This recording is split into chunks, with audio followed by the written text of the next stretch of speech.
ये 84 लाख योनियां भी नरक है। कुत्ता क्या है? कुत्ते की योनि नरक की योनि है, नारकी है। सुअर क्या? सुअर नाली में जाके पड़ा है, ये नारकी योनि नहीं है। बोलो, ये सब नारकी योनि है, मतलब ये सब नरक है एक प्रकार का। इसे क्या मानो आप? नरक। इसीलिए इसको बोलते हैं कर्मदंड। ये क्या है? कर्मदंड है। कुत्ता क्यों बना? कारण है गलत किया और सारी जिंदगी धन में ही मन लगाया तो कुत्ता बना। तो ये सारा भोग करके फिर आप आखिरी में जाओगे। आखिरी योनि है गाय की। अंतिम योनि क्या है? पहली योनि कर्म दंड की प्रथम योनि है नाली का कीड़ा। जो नाली का कीड़ा बना है, मतलब ये अभी अभी कर्मदंड पाने पहली बार सीधा नाली में गिरा, नाली का कीड़ा बना। आपने देखा होगा नाली में कीड़े कितने होते हैं, अनगिनत। ये सब एक बार नहीं, जैसे आपको नाली का कीड़ा बनाया गया तो आपको 1000 जन्म तक नाली का कीड़ा, जन्म लो कीड़ा, फिर मरो कीड़ा, फिर जन्म लो, वही कीड़ा बनोगे आप 1000 करोड़ बार। फिर वहां से आप निकलोगे दूसरी योनि पर चमगादड़ बनोगे, फिर 100-200 बार चमगादड़ बनो, फिर कुत्ता बनो 100-200 बार, फिर बिल्ली बनो, फिर हाथी बनो, फिर बंदर बनो, फिर मक्खी बनो, फिर मच्छर। ये सब बनते बनते आखिरी योनि है गाय। गाय जब शरीर पूरा करती है, बैल जब शरीर पूरा करता है, तो वहां फिर यमराज के पास जाता है और बोलता है कि मैंने जो 5 किलो पाप किए थे वो सारे पाप खत्म कर लिया, अब मुझे क्या आज्ञा है यमराज जी? तो यमराज जी बोले कि तुम्हारे 5 किलो पाप तुमने भोग लिए, अब जो तुम्हारा 100 ग्राम पुण्य है, वो पुण्य तुम्हारा इतना तो नहीं है कि तुम्हें मोक्ष मिल जाए, इतना तो नहीं है कि तुम्हें स्वर्ग मिल जाए। तो एक काम करो, उस 100 ग्राम पुण्य के बल पर तुम्हें फिर एक बार मनुष्य का शरीर दिया जा रहा है, अब जाके अच्छे कर्म करना, ज्यादा पुण्य लेकर आना, ताकि तुम्हारा मोक्ष हो जाए, मुक्ति हो जाए, ताकि ये जन्म मृत्यु से बच जाओ। तो आप इसलिए कहते हैं बड़े भाग्य मानुष तन पावा, सुर दुर्लभ सदग्रंथ निगावा। बड़े भाग्य से मानव का शरीर मिला, 84 लाख योनियों के बाद मिलता है मेरी माँ, हल्के में मत लेना, बड़े भाग्य से मिला है। अच्छी करनी कर लो री मैया, मोबाइल ना चलाओ मैया, अच्छी करनी कर लो री मैया, कर्म न करियो काला, लाख आंख से देख रहा है तुझे देखने वाला, सच की खेती कर ले चतुर नर, समय गुजरता जाता, मेरे मालिक की दुकान में सब लोगों का खाता। सब नोट हो रहा है आपका पाप पुण्य। कैसे नोट हो रहा है? जैसे चित्रगुप्त का नाम सुना है? कौन है ये चित्रगुप्त? जब आपकी मृत्यु होती है तो यमराज चित्रगुप्त को ही तो भेजते हैं, जाओ लाओ। यमदूतों के साथ चित्रगुप्त भी आते हैं। और चित्रगुप्त का मतलब क्या है? चित्र मतलब इमेज, फोटो। चित्र का मतलब मैया फोटो, गुप्त मतलब गुप्त। आप जब सड़क पर ओवर स्पीड गाड़ी चलाते हैं तो चालान घर पे ही आता है कि नहीं? तो वहां भी चित्रगुप्त लगे हुए हैं कैमरे, जो फोटो खींच लेते हैं ओवर स्पीड की, चालान घर भेज दे। कोई नहीं खड़ा वहां पर, कैमरा फोटो खींच के चालान घर भेज देता है। उसी प्रकार आपने कहा गाड़ी ओवर स्पीड चलाई, कितनी स्पीड में थी गाड़ी, कैमरा ये सब जान लेता है और चालान घर भेज देता है। जब आज की टेक्नोलॉजी इतनी एडवांस है तो जिस परमात्मा ने तुम्हें बनाया वो कितना एडवांस होगा। उसने भी चित्रगुप्त लगा रखे हैं, जो भी तुम कार्य करते हो अच्छे बुरे सबके चित्र खिंच जाते हैं और भगवान के पास सेंड हो जाते हैं। देखो भाई ये हिसाब है इनका, ये गलत कर रहे हैं, ये सही कर रहे हैं, तुम्हारा हर कार्य ईश्वर देख रहे हैं। कुछ झूठ बोलने की जरूरत नहीं है, भगवान के पास सब रिकॉर्ड है। हमारे मरने के बाद ये सब कुछ होता है। अच्छा, आप लोग बोलते हैं महाराज जी फिर ये पितर कौन है? ये पितृ क्या है? तो सुनो, जैसे आपने 10वीं क्लास का एग्जाम दिया, 6 विषय में आपके बढ़िया 100 में से 95 नंबर आए, पर एक सब्जेक्ट में आपके ना 100 में से 31 नंबर आए, या थोड़ा और कम, चलो 25 नंबर आए, तो फिर आप पास होंगे कि सप्लीमेंट्री आएगी?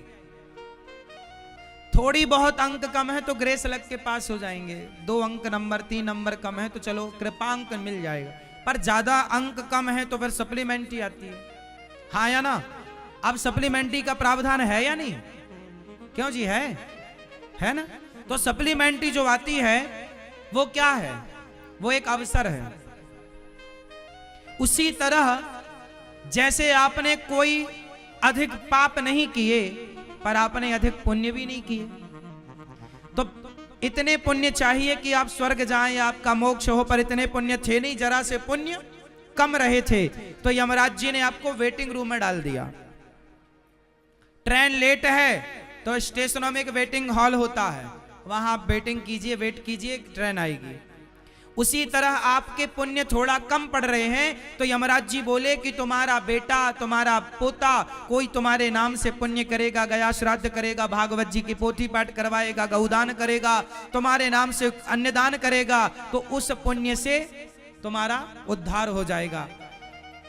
तो वो वेटिंग रूम में बैठे रहते हैं, वेटिंग रूम में वो आपसे चाहते हैं कि आप उनके नाम से अपने पिता, अपने दादा, परदादा के नाम से पुण्य करो। तो जो वेटिंग रूम में चले गए वही हैं आपके पितर, उसी को बोलते हैं पितृदोष। जिनके ज्यादा पितर हैं, मतलब ज्यादा लोग इंतजार में हैं और तुमसे अपेक्षा है कि तुम पुण्य करो, पर आप कोई पुण्य करते नहीं, और वहां यमराज जी का दबाव बढ़ता है कि चलो भाई टाइम पूरा हो रहा है, तुम्हें 10 साल के लिए वेटिंग रूम में भेजा गया था कि 10 साल के अंदर तुम्हारे बच्चों को ही कार्य करेंगे, तो अब वो टाइम पीरियड पूरा हुआ, तो तुम्हारे पूर्वज ना तुम पर दबाव बनाते हैं, सपने में आकर बोलते हैं या तुम्हारा बनता बनता काम बिगाड़ देते हैं कि आप मेरे नाम से कोई पुण्य का कार्य करो। कई बार सपने में आते हैं, आपको दिखते हैं आपके पिताजी, आपके दादाजी कई बार रोते हुए दिखते हैं सपने में, मानो वो ये कह रहे हैं कि आप उनके नाम से कोई पुण्य का कार्य करो ताकि उनकी मुक्ति हो जाए। लेकिन जब आप कुछ नहीं करते तो पितर लोग फिर रूठ जाते हैं और फिर वो कई बार आपको लंबा दंड देते हैं, कई बार पूरा वंश खत्म कर देते हैं, आगे वंश की वृद्धि रोक देते हैं कि अब क्या करोगे बच्चा पैदा करके, हम पितरों के लिए तो कुछ कर ही नहीं रहे हो। तो फिर वो जो तुम्हें प्रताड़ित करते हैं वही पितृदोष है, और जब तुम उनके नाम से पुण्य का कार्य करके उनकी सदगति होती है तो वो आशीर्वाद देते हैं, जा बेटा सदा तेरा यश कीर्ति बढ़ता रहे, फिर उनका यश कीर्ति बढ़ती रहती है। इसलिए आप अपने पितरों के लिए, पूर्वजों के लिए हर उनकी पुण्यतिथि पर कोई ना कोई शुभ कार्य करो। एक मिस्टेक और करते हैं आप लोग, वो ये है कि जैसे आपके पिताजी मरे 10 तारीख को और 10 तारीख को थी अष्टमी तिथि, फॉर एग्जाम्पल, हम सब चीजें एग्जाम्पल दे रहे हैं, उदाहरण, ताकि आप समझ पाओ। तुम्हारे पिता की मृत्यु हुई या दादा की मृत्यु हुई 10 तारीख को, 10 जनवरी को, और उस दिन तिथि थी 8 अष्टमी, तो आप लोग ना कई बार तारीख के हिसाब से पितरों का कार्य करते हैं। तारीख के हिसाब से पितरों का कोई भी कार्य नहीं होता, क्योंकि तारीख अगले साल उस तिथि पर नहीं आएगी। हम भारतीय हैं, हम तारीख से नहीं चलते, हम लोग किससे चलते हैं? पूर्वजों की क्या आती है? पुण्यतिथि। क्या बोलते हैं उसे? तारीख नहीं। तुम्हारे पिताजी अष्टमी को गए हैं तो अष्टमी तिथि उस मानो चैत्र मास की कृष्ण पक्ष की अष्टमी को तुम्हारे दादाजी गए, चैत्र मास के कृष्ण पक्ष की अष्टमी, तो अगला जो चैत्र मास का कृष्ण पक्ष की जो अष्टमी आएगी उस तिथि को आप 2-4 ब्राह्मणों को, 2-4 कन्याओं को, गाय को, सबको भोजन प्रसादी करवाओ। उस तिथि पर कोई पुण्य का कार्य कराओ अपने पितरों की तिथि पर। और वही अष्टमी तिथि जब श्राद्ध में आएगी, जैसे पितृ पक्ष आता है ना, तो पितृ पक्ष में जब वो अष्टमी तिथि आएगी 16 दिन के भीतर, तो उस तिथि में आप फिर उनके नाम से गया जी जा सको तो गया जाके पिंडदान करके आओ। उस तिथि पर आप चाहो तो उनके लिए कुछ भोजन पानी निकालो, कौआ को खिलाओ। कौआ मतलब जीवों को, उनके नाम से जब आप किसी जीव जंतु को, पशु पक्षी को, किसी दीन दुखी को खिलाते हैं तो उस व्यक्ति का खाया उस तक पहुंच जाता है उस रूप में जिसे उसे चाहिए। जैसे जैसे जैसे आपका कोई भाई बेटा अमेरिका रहता है और उसे पैसे भेजना हो यहां से, तो कैसे भेजोगे? आपका बेटा अमेरिका रहता है और उसे भेजना है माना कि 20,000 रुपए, तो कैसे भेजोगे? बैंक में आप पैसा डालोगे तो उसे वहां मिल जाएगा, पर उसे वहां पैसा नहीं मिलेगा, उसे वहां डॉलर मिलेगा। हाँ या ना? उसे वहां, यदि आपका बेटा लंदन रहता है और आपने यहां से पैसा भेजा तो उसे डॉलर नहीं मिलेगा, पाउंड मिलेगा। हाँ या ना? आपका पैसा वहां की करेंसी में कन्वर्ट हो जाएगा। हाँ या ना? वहां पाउंड चलता तो पाउंड, वहां डॉलर चलता है डॉलर, वहां कुछ और चलता कुछ और, वहां के हिसाब से हो जाएगा। हाँ या ना?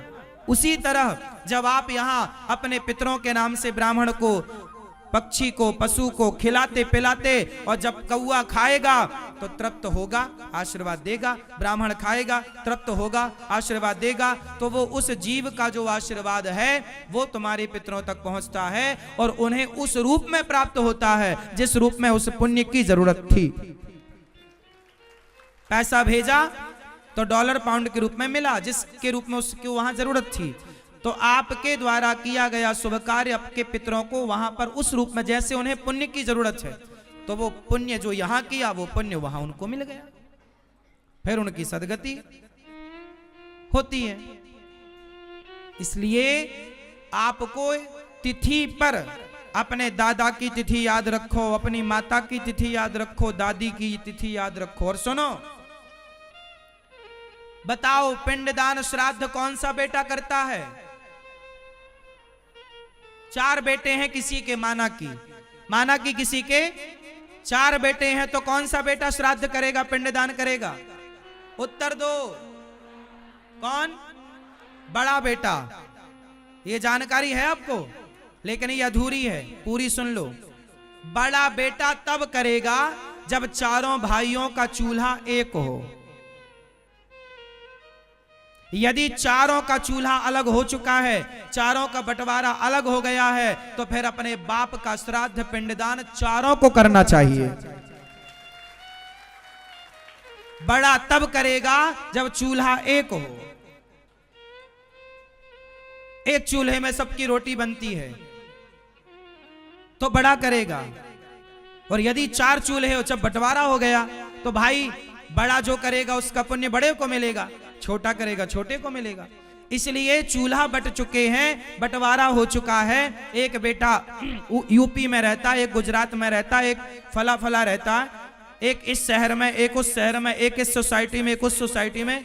तो भाई श्राद्ध की तिथि, जैसे तुम्हारे पिता की तिथि है अष्टमी, तो अष्टमी को या तो फिर एक काम करो कि चारों भाई एक जगह पर इकट्ठे हो जाओ, या तो एक काम करो कि चारों भैया एक जगह इकट्ठे हो जाओ और चारों भैया एक जगह इकट्ठे होके ब्राह्मणों की सेवा करो, ब्राह्मणों को भोजन कराओ, कन्याओं को, दीन दुखियों को, गायों को रोटी अपने बाप के नाम से।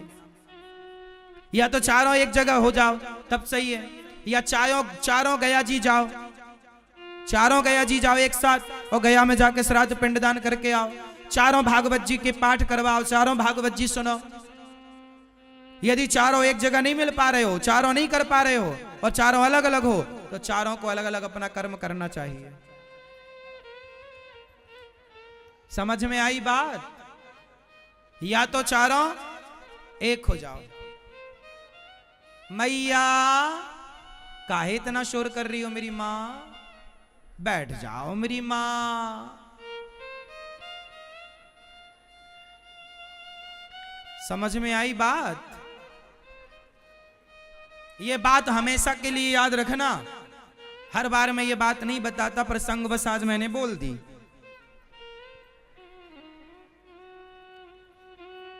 आजकल क्या होता है ना, बड़ा भैया ही बड़ा भैया तो कुछ कर नहीं रहा है, ना श्राद्ध कर रहा, ना पिंडदान कर रहा, और छोटे को क्या लगता है कि बड़ा भैया करेगा, उसका वो करे, वो भले ना करे तो भैया तुम करो, सब करो। और ये शुभ कार्य हैं, सब करोगे तो और जल्दी उनका ही तो पुण्य बढ़ रहा है। क्या बुराई क्या है इसमें?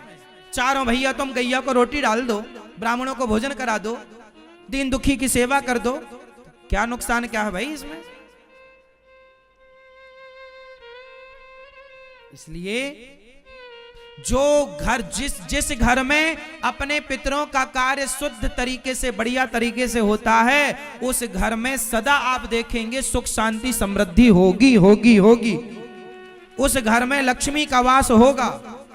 और जिस घर में पितरों का कोई कार्य नहीं होता, उस घर के लोग रोते रहते हैं।